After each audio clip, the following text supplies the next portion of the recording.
Como seres humanos, somos instintivamente atraídos pela grandeza do mundo natural. São visões espetaculares que nos inspiram com a sua grandeza e força.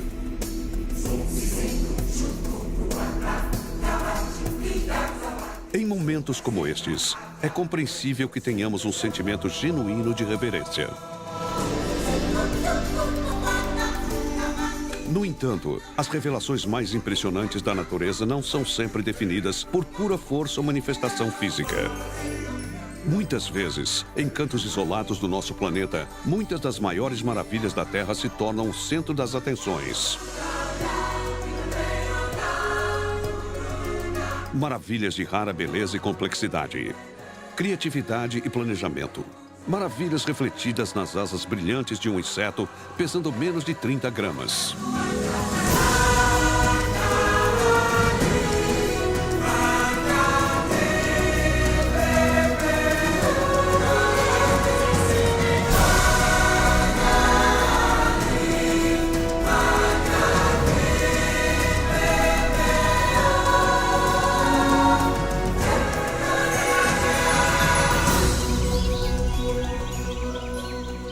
Ao observarmos uma borboleta e tentarmos descrever o que vemos, será muito difícil traduzir em palavras. E eu pensei, quero ser parte disso, não há nada mais legal. Isso é biologia, mas também é magia. Ao segurarmos uma borboleta viva na mão pela primeira vez, capturada com uma rede ou recolhida de uma flor ou algo assim, poderemos observar este organismo incrivelmente lindo, de forma intrincada, com pés e antenas, tudo se movendo ao mesmo tempo. Cada uma destas 20.000 espécies tem padrões de cores diferentes. E cada uma delas tem formas diferentes de asas. A diversidade é realmente magnífica. Se eu fosse o melhor artista do mundo, nem assim eu poderia imaginar todos esses padrões. Ou seja, seria absolutamente impossível.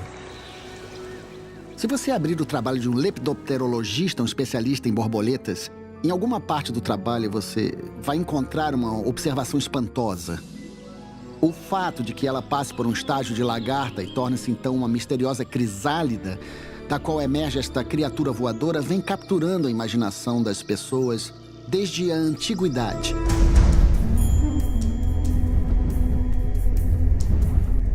Ao longo da história, as borboletas têm inspirado a mente e a alma humana em níveis científicos e filosóficos. Há 3.500 anos, artistas egípcios estudaram suas anatomias e passaram a representá-las como ícones da beleza e do formato perfeito. No folclore asteca e maia, os insetos simbolizavam a vida e a morte. E para os antigos gregos, psique, a palavra para borboleta, significava literalmente a alma. Hoje, termos como mágico e milagroso são frequentemente usados para descrever seus misteriosos ciclos de vida. Para cada borboleta, há um ciclo que começa muitas vezes longe dos olhos do mundo.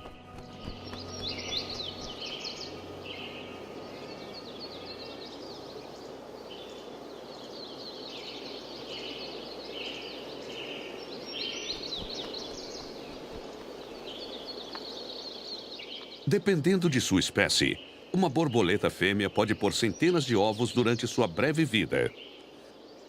Cada uma inicia um processo extraordinário de crescimento e transformação. Os ovos em si já são notáveis. Eles têm arquiteturas específicas, alguns dos quais são surpreendentes. Por exemplo, se você observar um ovo de monarca, ele terá uma bela estrutura simétrica. Parece uma pequena cúpula, em miniatura, uma catedral.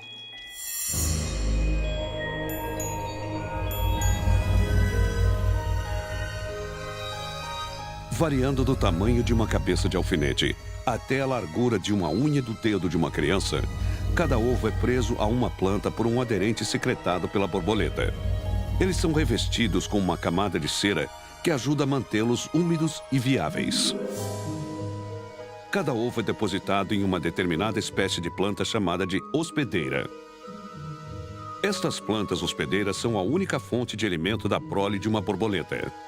Uma identificação precisa das suas folhas e ramos é fundamental. E as fêmeas estão bem equipadas para a tarefa. A percepção delas em relação ao odor dessas plantas é simplesmente fantástica. Sendo assim, elas podem encontrar essas plantas em áreas extensas. Ao se aproximar de sua planta hospedeira, ela sentirá um odor cada vez mais forte. Depois ela começará a se concentrar na forma da folha. Instintivamente ela saberá qual é a forma da folha da sua planta hospedeira. E ela começará a provar. Provará com seus pés, com suas patas dianteiras. Elas baterão nas folhas e arranharão as folhas. E então usarão a sua tromba para saborear a parte arranhada. Elas também cheiram com suas antenas.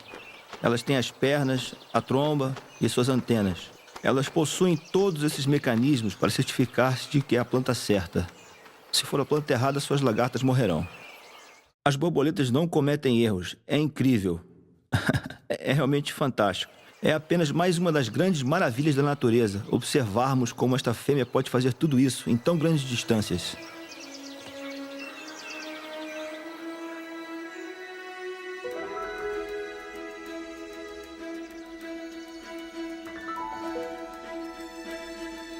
Em muitas espécies, os ovos eclodem em uma semana. Em seguida, a lagarta recém-nascida ou larva não perderá tempo e vai iniciar uma segunda etapa de sua viagem até a idade adulta.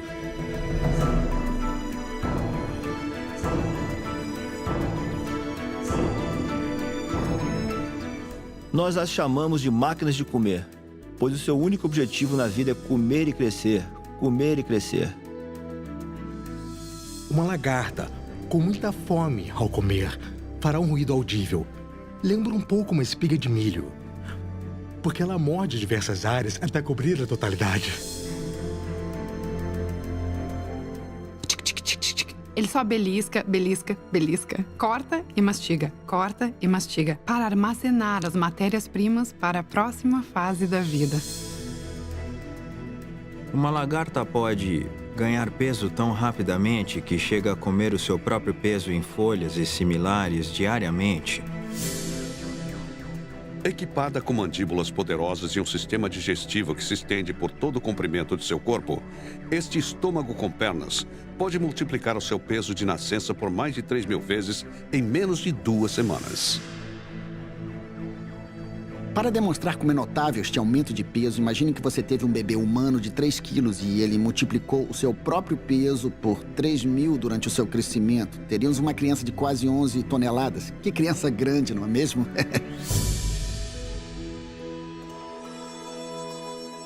O crescimento de uma lagarta é pontuado por surtos violentos de transição chamadas mudas. Vamos comparar a pele externa de uma lagarta a uma roupa de mergulho. Ela possui uma certa elasticidade, apesar de limitada, é impermeável para evitar a desidratação. Ela preenche, ao crescer, a roupa até uma certa altura, até atingir o ponto máximo de crescimento.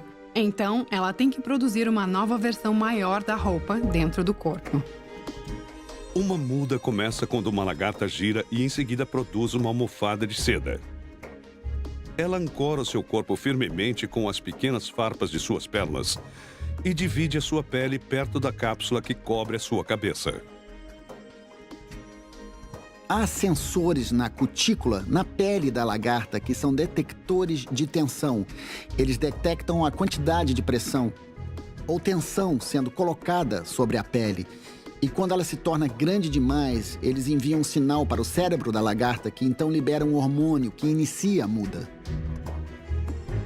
Uma lagarta passará por 4 ou 5 mudas. Seu corpo, que cresce rapidamente, é composto de 2 distintas populações de células. As células larvas, que formam todos os seus órgãos e possibilitam o seu funcionamento. E as células imaginais, que vão garantir o seu futuro como borboleta.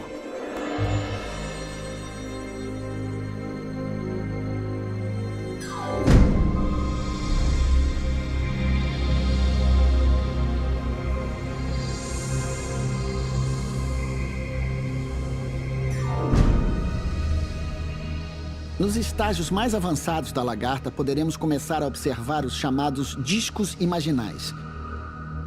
Estes são as populações de células precursoras que se transformarão em asas, pernas ou estruturas sensoriais no adulto.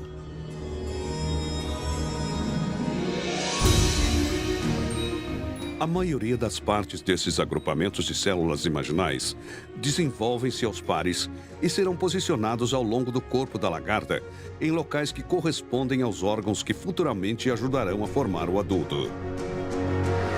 Discos imaginais são precursores que estão à espera. São separados para compor as estruturas adultas e, em um determinado ponto do desenvolvimento, essas células são acionadas para iniciar o crescimento.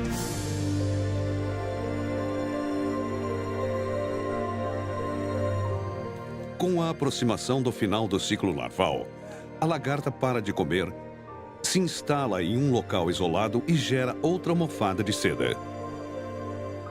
No final, ela une-se com duas presilhas na extremidade do seu corpo e depois ela se pendura quase imóvel. Ela permanecerá lá por 1 ou 2 dias, geralmente em uma posição de J.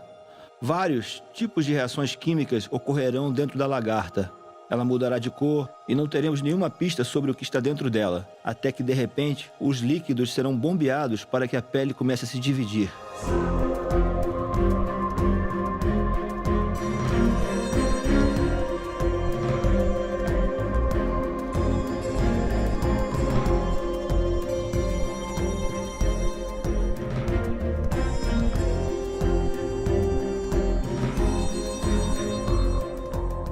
A muda final da lagarta marcará o início da terceira fase do desenvolvimento de uma borboleta e o surgimento de uma notável estrutura chamada de crisálida.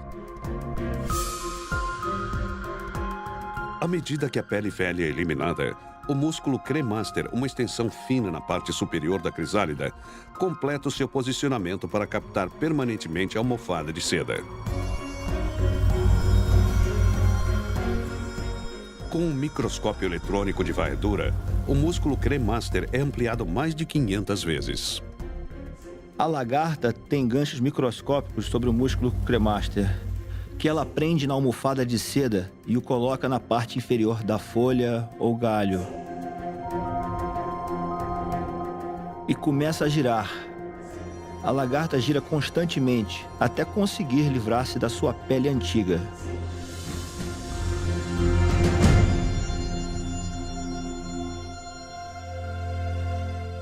Ao longo da hora seguinte, a crisálida endurece e toma sua forma final, quando vai ocorrer um dos mais fascinantes processos na natureza: a metamorfose de lagarta para borboleta. O que você vê na crisálida não é uma massa disforme, e sim algo que se assemelha a um molde para a borboleta adulta. Já podemos ver a base das asas, nas quais as asas adultas se formarão. Então surgirão a cabeça e os olhos compostos, visíveis através do casulo exterior do reservatório pulpal. Segmentos abdominais serão claramente separados dos segmentos torácicos, onde as asas serão anexadas. Tudo isso é incrivelmente novo quando comparado com a lagarta, onde tudo parecia igual por toda a extensão do corpo.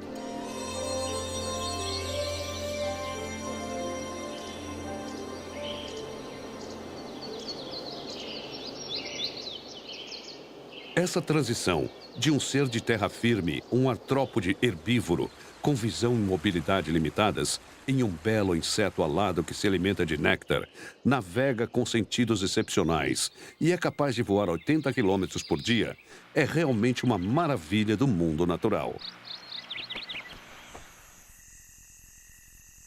Exatamente como isso acontece é ainda um grande mistério. No entanto, pesquisas inovadoras ao nível de moléculas e células fornecem intrigantes pistas novas.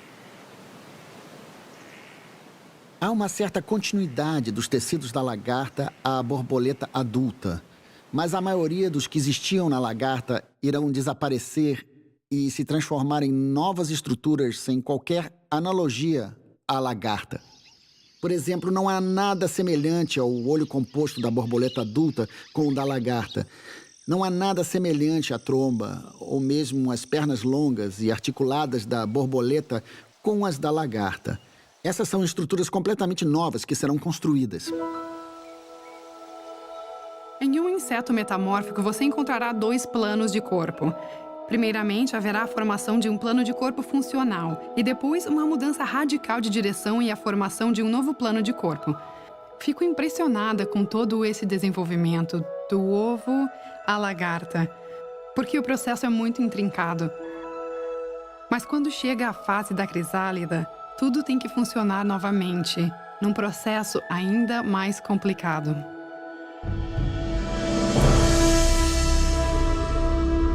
A formação da borboleta começa com a destruição parcial da lagarta.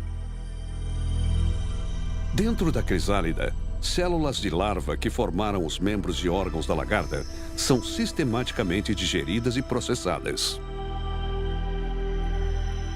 É necessário eliminar ou digerir os tecidos da lagarta. Eles não têm utilidade para o adulto. Na verdade, as células desaparecem, mas seus componentes são reciclados e transformados em uma espécie de sopa, a partir da qual as estruturas adultas serão construídas. Ao longo deste processo, as células imaginais que dão origem ao corpo do inseto adulto são preservadas para diferenciar e multiplicar. A morte celular é programada, não é algo que acontece por acaso. Se matar as células erradas, algo vai dar errado. É tudo projetado com muito cuidado. Você vai manter algumas populações de células. Então é preciso conhecer o seu objetivo antes de começar. Não é preciso digerir tudo, apenas os elementos que precisam ser eliminados. Em seguida, os discos imaginais rapidamente começarão a proliferar e você poderá traçar um caminho contínuo para o padrão de criação de uma asa.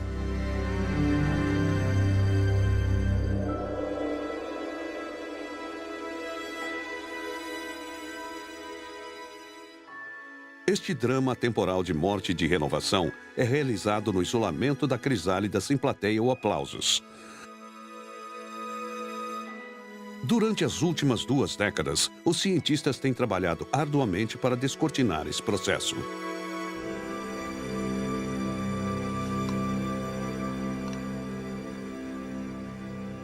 Estou envolvido nisso há 15 anos. E a possibilidade de conseguir, de alguma forma, fotografar o interior da crisálida tem sido uma questão recorrente. E ocorreu-me que a ressonância magnética pode ser uma ferramenta perfeita para usar para ver o que se passa dentro de uma crisálida.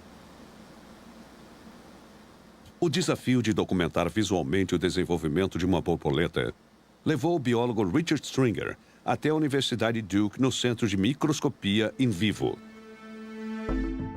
Lá, durante um período de 10 dias, crisálidas de borboletas monarca foram escaneadas ao longo de um ciclo completo de metamorfose. Cada varredura fatiou visualmente a crisálida em mais de 200 sessões.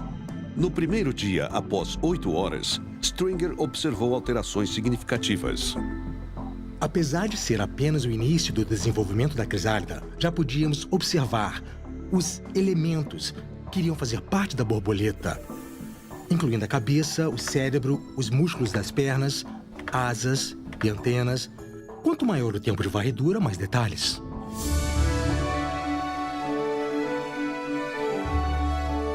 Os dados da ressonância magnética de Stringer foram usados para criar uma dissecação tridimensional do corpo da borboleta, que ganhava forma dentro da crisálida.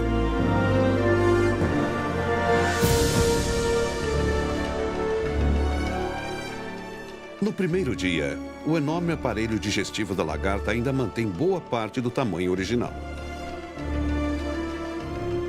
No 10º dia, horas antes do surgimento da borboleta, o tubo foi totalmente reconstruído. Agora ele possui cerca de 25% do seu volume original, ideal para o inseto adulto, que vai se alimentar quase que exclusivamente de néctar. Durante essa transformação, os órgãos reprodutores da borboleta, inexistentes na lagarta, vão desenvolver-se completamente. Enquanto seu coração, em forma de tubo, é remodelado para caber e funcionar dentro do abdômen da borboleta.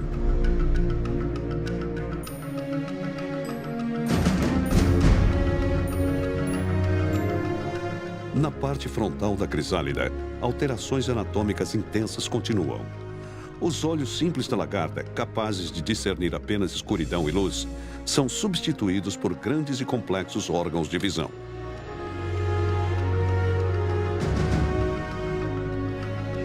Um sistema muscular que vai possibilitar o voo e a locomoção será construído a partir das células imaginais e das células recicladas da larva.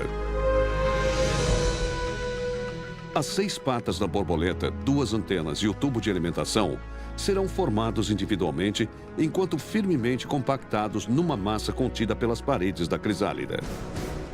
E 4 asas, cada uma contendo redes elaboradas de veias e escamas, serão formadas, decoradas e refinadas em menos de 2 semanas. É como se fosse um organismo diferente.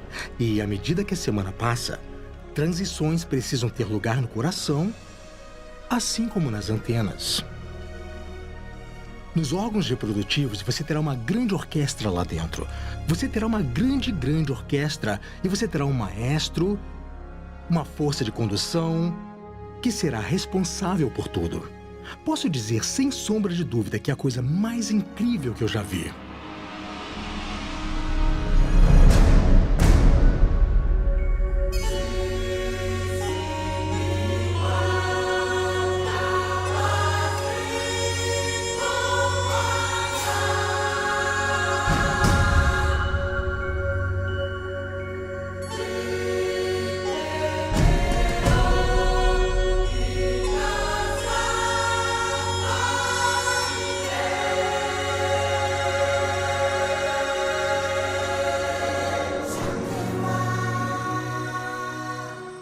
Lagarta em borboleta.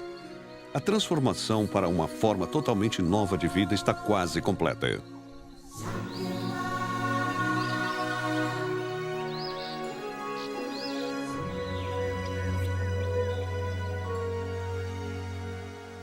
Durante os primeiros momentos após o surgimento, a borboleta faz preparativos finais para voar e comer, enquanto finaliza a construção de sua tromba e suas asas. A tromba, ou probóscide, é uma língua oca no meio, como um canudo. A borboleta tem músculos na cabeça que podem gerar sucção, uma bomba de sucção, para a captação de néctar. Dentro da crisálida, a tromba se desenvolveu em 2 partes separadas. Agora, imediatamente após o surgimento, a borboleta deverá reuni-las em uma única unidade ou morrerá de fome. São 2 metades de um canudo. Há um canal em um lado que precisa ser inserido no canal do outro lado. Você verá dois pequenos apêndices na cabeça, chamados de palpi. E esses palpi aparentam proteger a tromba e ajudam na sua montagem.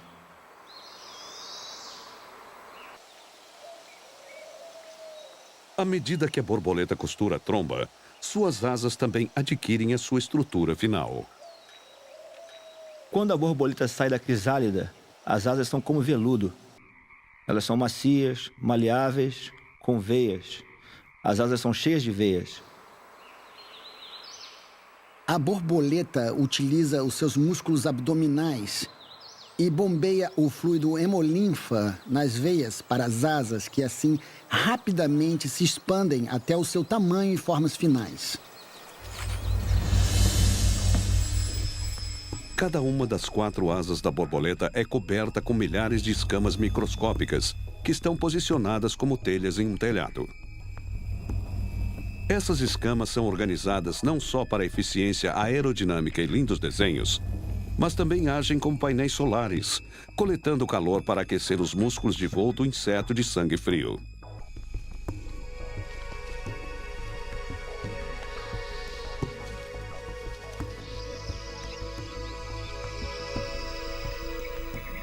Os olhos da borboleta também são formados por uma vasta rede de componentes. Milhares de receptores de luz hexagonais trabalham em uníssono para produzir uma visão mosaica do ambiente do inseto. A forma esférica de cada olho composto cria um campo de visão de mais de 180 graus. Elas têm 4 sistemas de visão de 4 cores, sistemas de pigmentos, que lhes permitem ver do ultravioleta ao infravermelho. As borboletas têm uma melhor visão das cores do que os humanos. As antenas, pernas e pés da borboleta completam o seu sistema sensorial. As antenas, que controlam o equilíbrio no solo e em voo, reconhecem os aromas mais importantes para a borboleta. Suas extremidades claviformes são cobertas com escamas que podem detectar o cheiro de uma planta hospedeira ou companheira em potencial, a quase 2 quilômetros de distância. Uma borboleta tem 3 pares de pernas articuladas, com escamas e pelos finos, sensíveis às vibrações e possivelmente som. Suas pernas e garras estão alinhadas com as células nervosas, que reagem ao toque e ao sabor distinto de uma folha. Este sentido incrementado de sabor é ativado sempre que o inseto arranha a superfície de uma planta.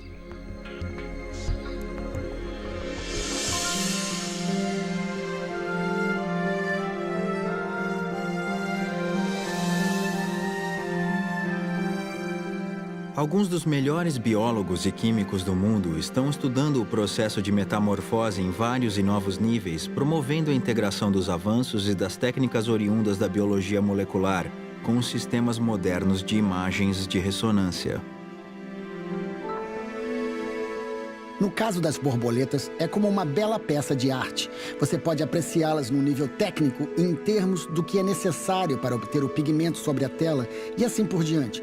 Mas o que está acontecendo é muito mais rico e muito mais significativo que isso. Conhecemos apenas o básico de alguns dos processos envolvidos na metamorfose. É um mistério. É como uma caixa preta. Insira a larva, caixa preta, libera a borboleta. O que aconteceu? O que aconteceu? E nós só conhecemos 1/1000 do que está acontecendo dentro desses insetos, dentro desse cérebro em miniatura. E tudo o que ele pode fazer. Como ele pode navegar, como ele pode migrar, como pode encontrar as fêmeas e de que maneira ele encontra a planta. É uma das grandes maravilhas do mundo.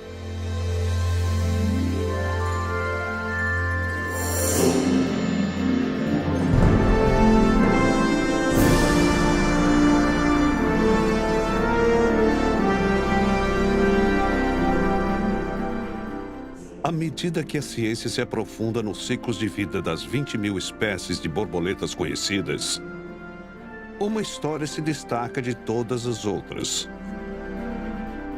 É uma saga épica que se desenrola em todo um continente numa viagem ao coração da beleza e do mistério que sintetizam a metamorfose.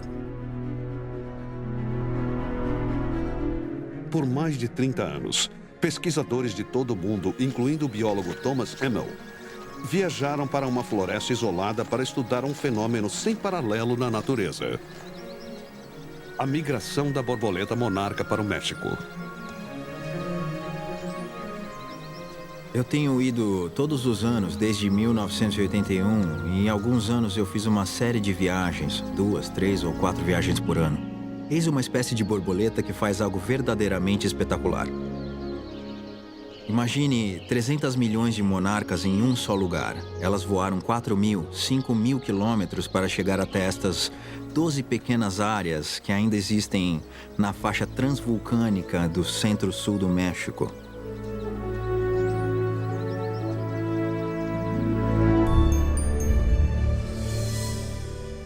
A migração da monarca começa todo mês de setembro, quando a maioria da população norte-americana, ao leste das Montanhas Rochosas, parte para o México Central.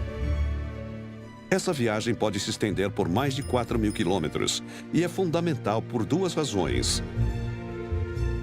As monarcas são borboletas tropicais, incapazes de suportar as temperaturas de inverno do meio oeste e do Canadá. E seu ciclo de vida depende da serralha.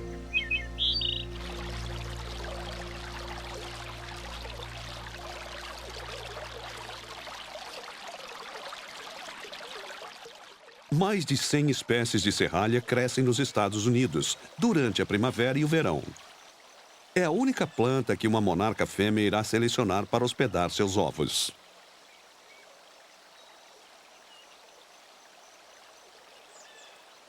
As folhas de serralha contêm glicosídeos cardíacos, produtos químicos tóxicos que podem causar doença ou morte. Após a eclosão, a lagarta come as plantas e armazena seus venenos em sua camada externa da pele. Então, durante a metamorfose, os glicosídeos são transferidos da lagarta para o adulto. E sempre que a monarca abre as suas asas, seu padrão distinto envia um aviso aos predadores. Não me devore, tem um gosto horrível.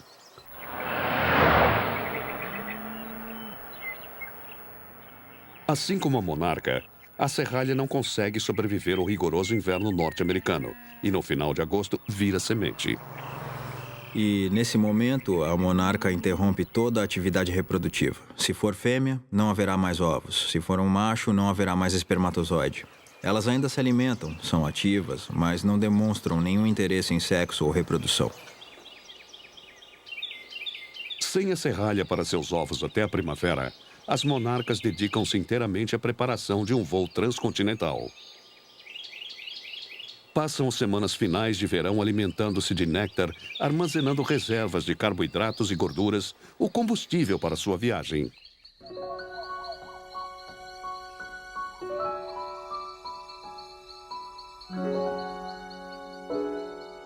Nascidas na primavera ou no início do verão, as monarcas vivem apenas de 2 a 4 semanas. Mas a geração que surgirá em agosto está programada geneticamente para viver até 9 meses, uma condição fundamental para a sobrevivência. A última geração do verão, a que vai viver durante todo o inverno e até a primavera seguinte, realmente é um problema interessante para biólogos, porque temos aqui 2, 3 gerações anteriores àquela geração, onde o adulto vive no máximo 2 semanas, 3 semanas, 4 semanas e então morre. E agora, de repente, é produzida uma geração que vai viver 9 meses ou 9 vezes mais tempo. Acredita-se que há uma diferença genética composta por cerca de 6 genes exclusivos dessa geração que permite com que ela viva mais tempo.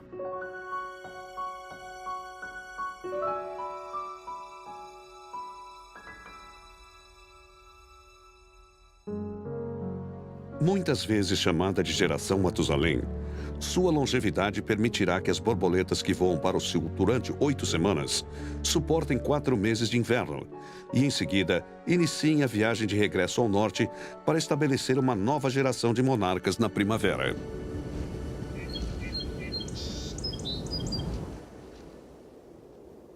Com a chegada do outono, o ângulo do sol do meio-dia fica abaixo de 56 graus. Os dias que se encurtam são a deixa para que a borboleta inicie sua migração. Uma rede de órgãos sensoriais lhe permite navegar em sua viagem rumo ao sul.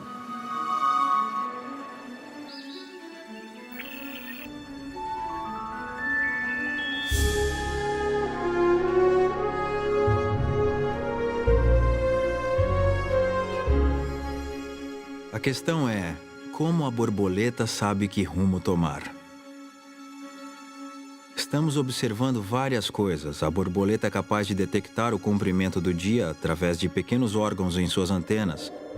É capaz de detectar a posição do sol acima do horizonte por sentidos visuais. E também compensar com um relógio biológico em seu cérebro, o movimento do sol da primeira manhã no horizonte oriental até o horizonte ocidental no final do dia quando o sol se põe. Elas rumam ao sul, seguindo as instruções do sol, e ajustam o seu voo todos os dias. Na direção norte até o Canadá, Michigan e Maine, as monarcas viajam uma média de 80 km por dia, planando sobre as correntes térmicas de ar quente. Em meados de outubro, suas rotas de migração primária convergem, quando a maior parte das borboletas se afunila no sul do Texas, antes de cruzar a fronteira. Algumas, no entanto, seguem uma rota mais direta, cruzando o Golfo do México.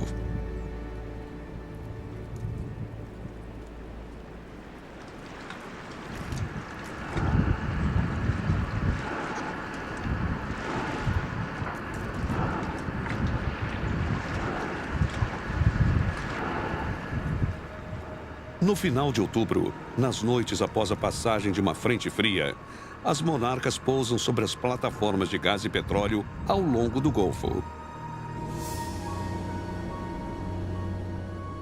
Talvez atraídas pelas luzes, as borboletas interrompem o trecho mais longo de sua jornada sem escalas.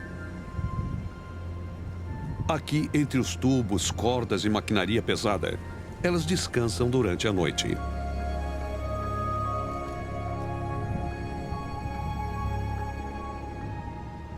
Em 1993, o biólogo Gary Ross e uma equipe de voluntários documentaram as monarcas em mais de 20 plataformas durante um período de 2 semanas.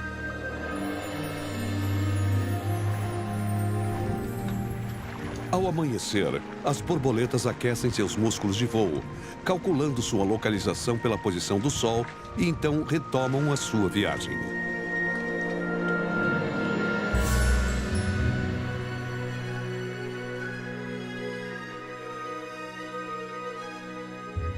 Depois de cruzar a fronteira sul do Texas, a população de monarcas do leste entra numa formação de voo de cerca de 80 quilômetros de largura. Durante esta etapa da sua migração para o sul, eles seguem a geografia da cordilheira Sierra Madre Oriental. Depois, perto de uma região chamada de Sierra Gorda, elas mudam abruptamente de direção e cortam caminho, indo para o sudoeste em direção ao interior do México. E lá elas encontram o fim do deserto e o início de uma cordilheira transversal que corre de oeste a leste na região transvulcânica. A Cordilheira Transvulcânica é a mais alta do México. Suas montanhas contêm ricas jazidas de metais pesados que podem desempenhar um papel importante na navegação das monarcas. Ouro, ferro, manganês, cobre. Todos esses metais criam um campo magnético anormal. Isso parece ser importante para orientar as monarcas, pois elas têm pequenas partículas do mineral magnetita em seu corpo, na base das asas, do tórax e do abdômen. E acredita-se que isso as ajude a navegar precisamente para esta cordilheira, porque existe ali uma anomalia magnética muito forte na sua proximidade devido a todos esses metais pesados perto da superfície. Então, as partículas de magnetita giram como uma seta magnética dentro de uma célula que aponta as monarcas numa determinada direção.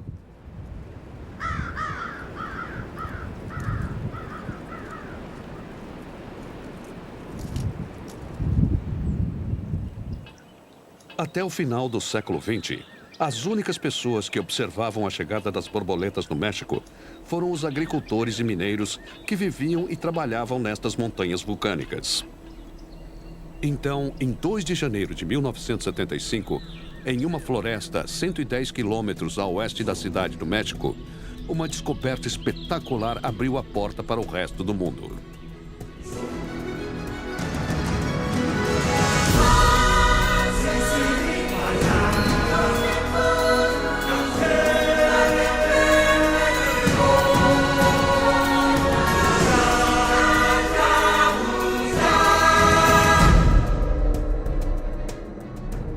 Milhares de borboletas monarcas se reuniram na floresta de Oyamel Abetos, 3.500 metros acima do nível do mar.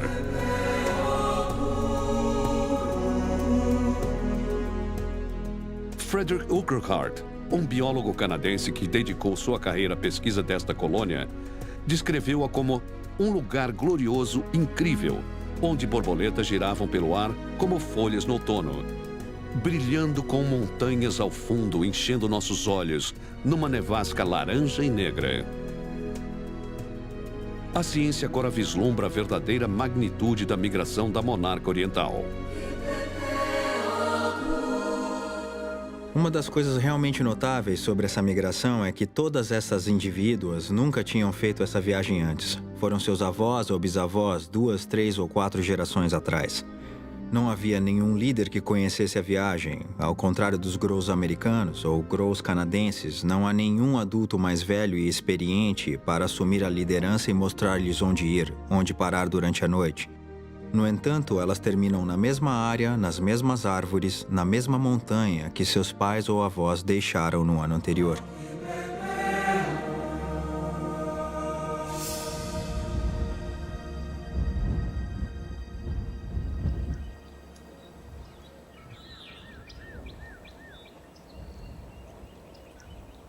Desde 1975, uma dúzia de colônias de invernada permanentes foram descobertas nestas montanhas. Cada uma mantém um microclima criticamente equilibrado que ajuda a sustentar as monarcas até a primavera.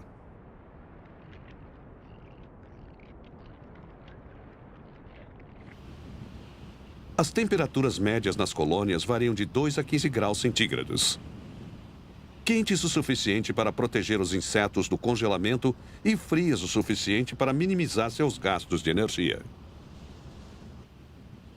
Por mais de 4 meses, centenas de milhares de borboletas vivem em estado de semi-hibernação, consumindo lentamente as reservas de nutrientes acumulados durante o verão. A casca e agulhas das árvores de abeto fornecem apoios estáveis. E por voarem em bandos, com várias camadas de profundidade, elas conseguem suportar dias ou semanas de tempo inclemente.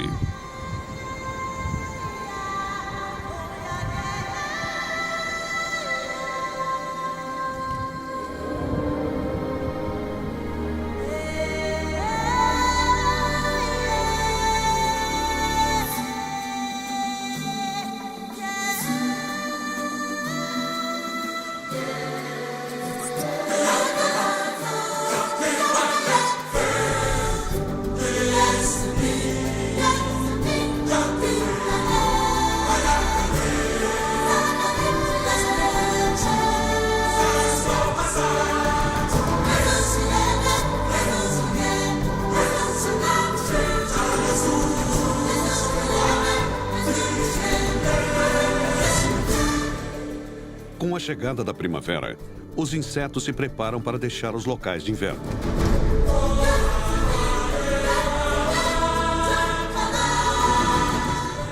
Depois que o sol aquece a colônia, as monarcas deixam seus abrigos por algumas horas, diariamente.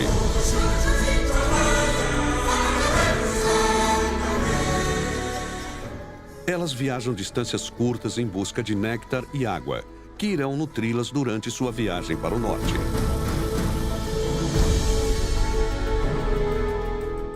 Em altitudes mais baixas, elas se alimentam com a nova floração silvestre e retiram a umidade da grama e dos riachos que correm montanhas abaixo.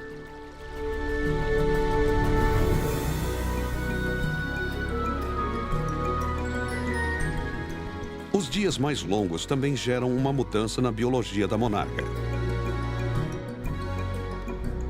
No início de março, os órgãos reprodutivos da borboleta se tornam ativos.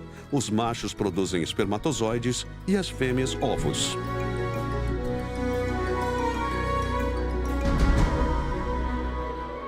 Após o acasalamento, elas deixam as colônias e rumam ao norte, prontas para criar uma nova geração.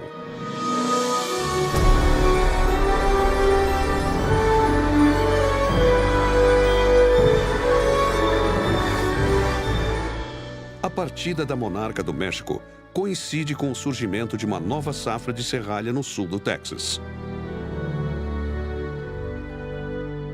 Quando as fêmeas encontram as plantas hospedeiras, elas depositam seus ovos. Seu ciclo de vida está completo agora, e elas morrerão em breve.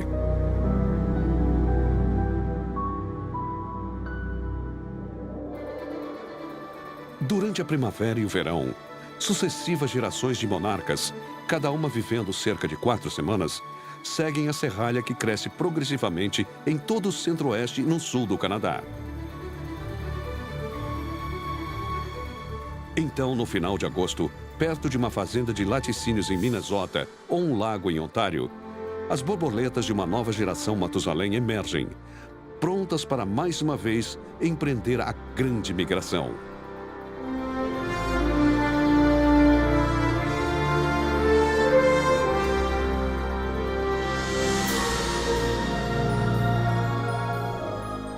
A série de passos que a monarca dá durante essa viagem, indo para o sul e para o norte na primavera, é verdadeiramente espantosa.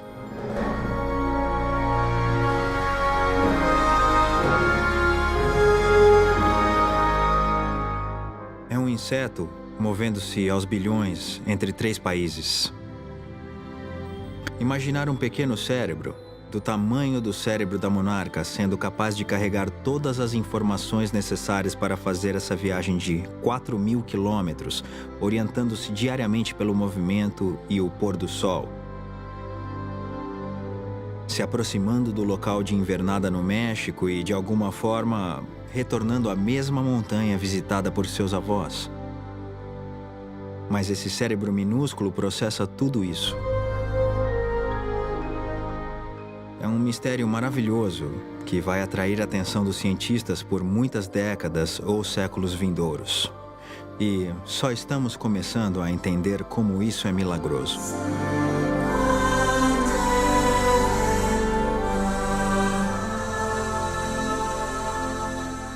É impossível observar a lagarta virando borboleta e não perguntar como. Sua metamorfose, sua migração, seu ciclo de vida. Como isso aconteceu? Como ela é regulada? Como isso é controlado? É realmente uma notável transformação. Um biólogo que se depara com quebra-cabeças da metamorfose vai analisá-lo através de um filtro analítico, uma lente. É uma maneira de tentar compreender o problema. E para a maioria dos biólogos, a lente vai ser um processo evolutivo, não dirigido. Desde o final do século XIX, a maioria das explicações para o ciclo de vida de uma borboleta ou qualquer outro organismo vem compartilhando a mesma premissa básica. Para ser considerado científico, devem confiar exclusivamente em causas naturais não dirigidas. Este ponto de vista, publicado pela primeira vez por Charles Darwin em sua teoria da evolução, através de variação aleatória e seleção natural, é hoje amplamente aceito como base da biologia moderna. Mas essa teoria pode explicar a origem da metamorfose? Na visão evolutiva da vida, em particular a visão darwiniana da vida, tudo que o organismo faz, cada recurso que tem, todos os seus detalhes finalmente se relacionam às exigências da seleção natural. Então, para construir as primeiras borboletas, a seleção natural teria que trabalhar inteiramente através de mutações genéticas. Elas são a matéria-prima da evolução.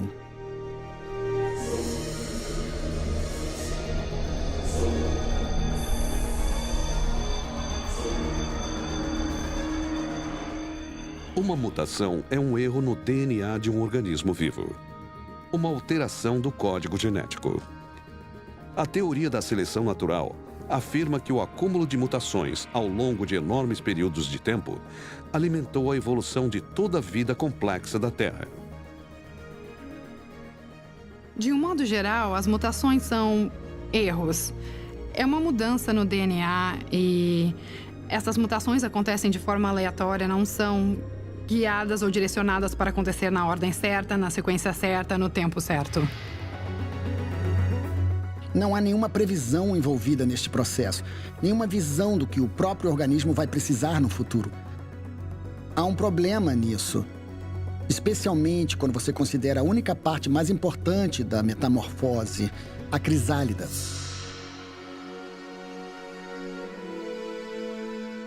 Uma crisálida de borboleta conecta dois modos fundamentalmente diferentes de vida. É uma ponte e uma oficina, na qual um tipo de organismo é transformado em outro.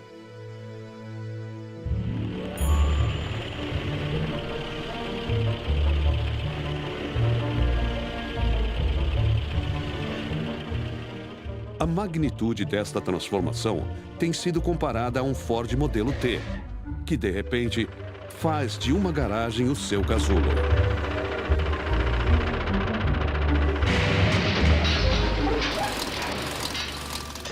No interior, a maior parte do carro divide-se em fragmentos de metal, borracha e vidro.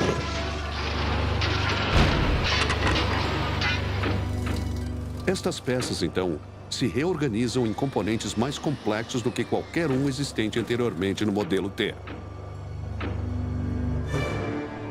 Depois de vários dias, a porta da garagem eclode e um modo radicalmente diferente de transporte levanta voo.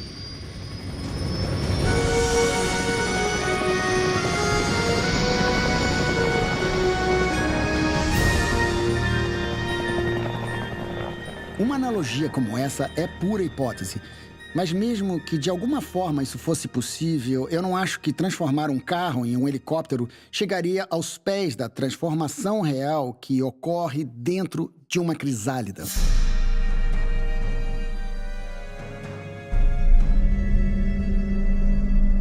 Desde o momento em que a crisálida é formada, tecidos de lagarta são destruídos e então reciclados para ajudar a construir asas, óleos compostos, órgãos reprodutivos e sistemas de navegação de deslumbrante beleza e eficiência.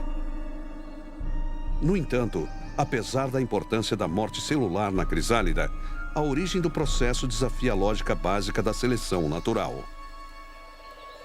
Um dos requisitos fundamentais da seleção natural é a reprodução. Precisamos ser capazes de fazer cópias de nós mesmos, em especial dos genes, e temos que ser capazes de passá-los adiante. Mas uma crisálida, a menos que represente uma ponte para algo que está por vir, é realmente um caixão. Se você é uma lagarta, vai entrar na sua própria sepultura. Transformar a maior parte do seu corpo em uma sopa molecular seria suicídio. Uma lagarta, a menos que chegue à idade adulta, não tem utilidade porque não pode se reproduzir. Não terá filhos, então evolutivamente é um beco sem saída. Não haveria qualquer benefício em se matar, a menos que exista um plano oculto. Tudo bem, eu sei que posso cometer suicídio porque há um novo eu esperando para nascer. A lagarta não vai entrar na crisálida sem esse conceito. Eu tenho um plano para sair dessa. Vou virar uma borboleta adulta. Vou reconstituir estes tecidos em forma adulta, emergir e seguir meu caminho. Mas não é assim que a seleção natural funciona. Ela não adivinha o futuro nem antecipa o que um organismo em evolução vai precisar em uma semana ou em um mês ou daqui a 1000 anos. Sendo assim, se as primeiras lagartas evoluíram até a sua existência, sem qualquer previsão, é altamente improvável que a seleção natural reteria um processo tão destrutivo quanto a morte celular.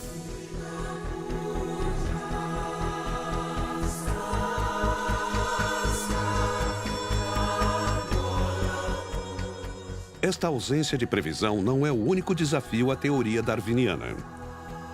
Os biólogos têm reconhecido que a seleção natural não pode ter sucesso, dando grandes saltos evolutivos. Em vez disso, o processo só pode andar para frente através de uma série de pequenas etapas incrementais. É na evolução que as alterações de menor escala têm uma chance melhor de ser repassadas, já que elas são relativamente limitadas no seu escopo. Isso significa que atrapalharão menos e serão mais propensas a serem toleradas pelo organismo. Mas quando se trata da origem da metamorfose, a ideia de mudança evolucionária gradual deságua num beco sem saída. Pela sua própria natureza, a metamorfose é uma proposta de tudo ou nada. E ao longo da história biológica, seu sucesso dependeu da disponibilidade imediata de um conjunto completo de instruções, incluindo genes, proteínas e o programa de desenvolvimento necessário para integrá-los. Tudo tem que ser preparado com antecedência. Os genes têm que estar prontos, os elementos normativos que vão ligar e desligar os genes.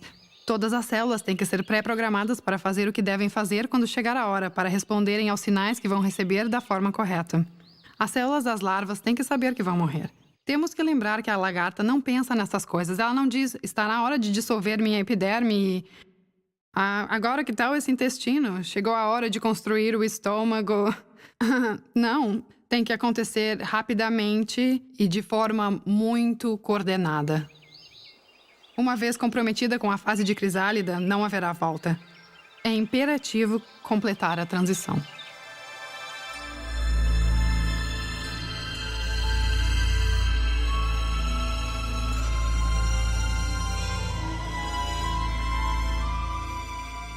Uma lagarta equipada para 10 ou 25% do processo de metamorfose não vai completar a metamorfose. Realizar parte de um processo que requer se reconstituir em um adulto totalmente formado não vai funcionar. Você tem que recriar patas adultas, antenas adultas, olhos adultos. Você tem que mudar a forma do cérebro e as conexões entre as antenas e os olhos. Você tem que reformatar o intestino para que ele processe néctar em vez de plantas e derivados. Quantas mutações seriam necessárias e como se coordena tudo isso? Se acertar os olhos, mas errar o intestino, será um fracasso como borboleta. Se você acertar as asas e as patas, mas não anexar os músculos, essa borboleta não irá a lugar nenhum. Está morta. Começamos a ver as profundezas do problema. Então, se a evolução criou este tipo de percurso gradualmente, foi necessário um milagre.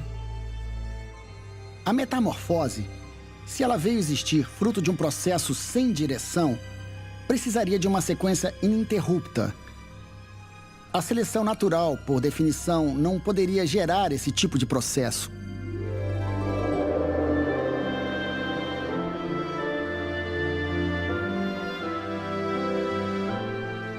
Para criar um processo como a metamorfose, você precisaria de um tipo totalmente diferente de causa. Algo que poderia ver um alvo distante, manter esse alvo em foco e fornecer todos os recursos necessários para atingir o alvo no primeiro tiro. A única causa que poderia conseguir isso? Um agente inteligente.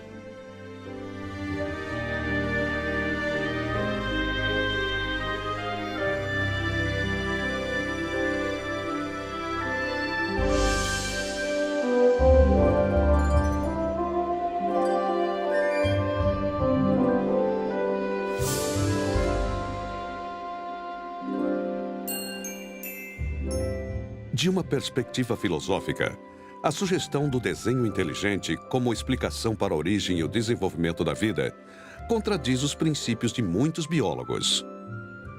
Mas quando considerada objetivamente, as provas podem ser abundantes dentro das paredes de uma crisálida ou nas asas de uma monarca.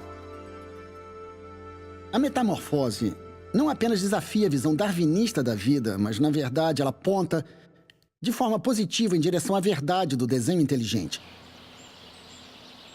Se víssemos um dispositivo mecânico com a mesma sofisticação de uma borboleta, não hesitaríamos por um momento sequer em atribuí-lo à inteligência. Porque a borboleta é muito mais sofisticada do que qualquer coisa jamais construída pelo homem.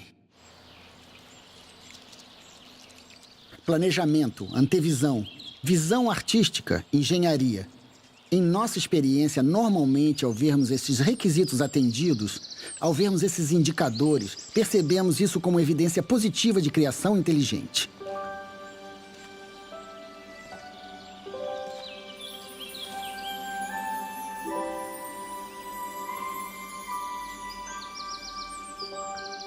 Para construir uma borboleta, você precisa de uma causa que visualize um objetivo de longo alcance e direcione cada passo do processo necessário para que isso aconteça. Apenas a inteligência, universalmente em nossa experiência, é capaz de fazer isso.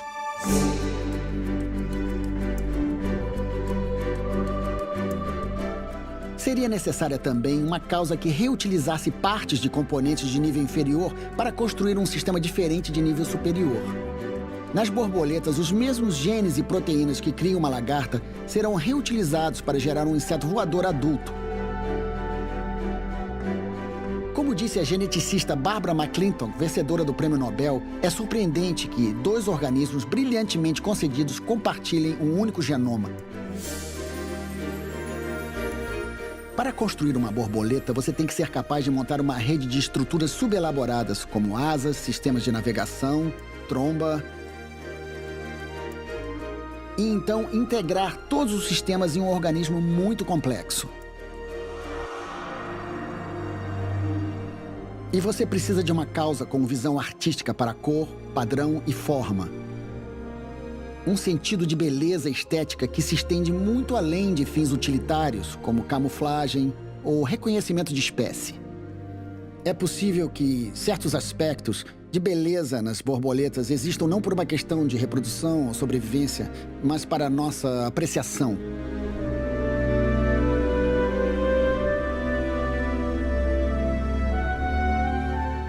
Muitas pessoas que eu conheço estudam biologia por sua beleza. A seleção natural não teria nenhuma razão para produzir beleza. Beleza é sinal de transcendência. É puramente gratuita. Todos nós reconhecemos isso. Só temos de reconhecer o que isso significa.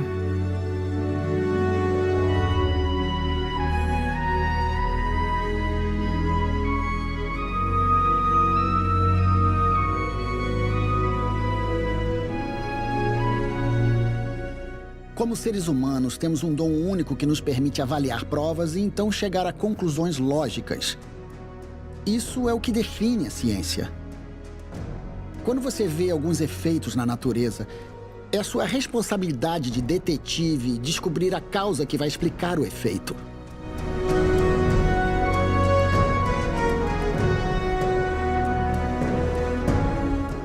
Quando você processa todas as provas reveladas durante a metamorfose, você se pergunta na sua própria experiência que tipo de causa pode trazer esses resultados.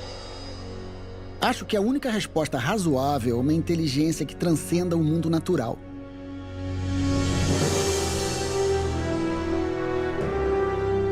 Um criador com antevisão, sentido de engenharia, arte